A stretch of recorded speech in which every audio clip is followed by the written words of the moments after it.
તો ખેડા જિલ્લા સહકારી સંઘનું રાજકારણ ગરમાયું છે।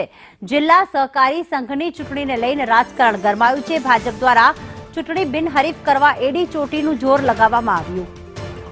માતર એપીએમસીમાં બળવાખોર જૂથની જીતથી ભાજપ હવે સતર્ક થઈ ગયું છે।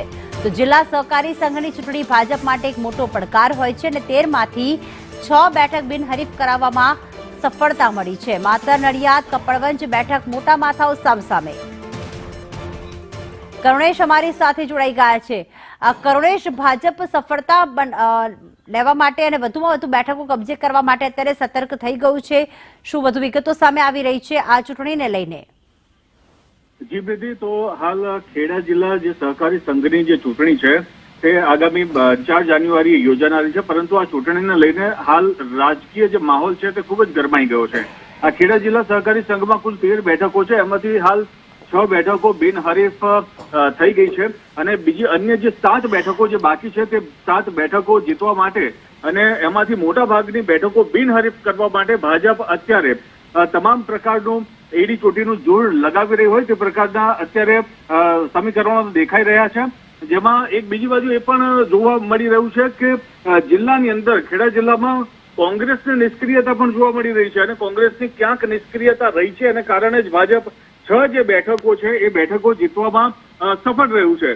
પહેલા ખેડા જિલ્લો એ કોંગ્રેસનો ગઢ ગણાતો હતો, પરંતુ હવે ધીરે ધીરે ભાજપે તમામ બેઠકો હોય, તમામ ક્ષેત્રે તમામ બેઠકો ભાજપના ખેમામાં લઈ લીધી છે અને હાલ કોંગ્રેસ પાસે એક પણ બેઠક ન રહી હોય તે પ્રકારની અત્યારે અહીંયા આગળ સ્થિતિ જોવા મળી રહી છે।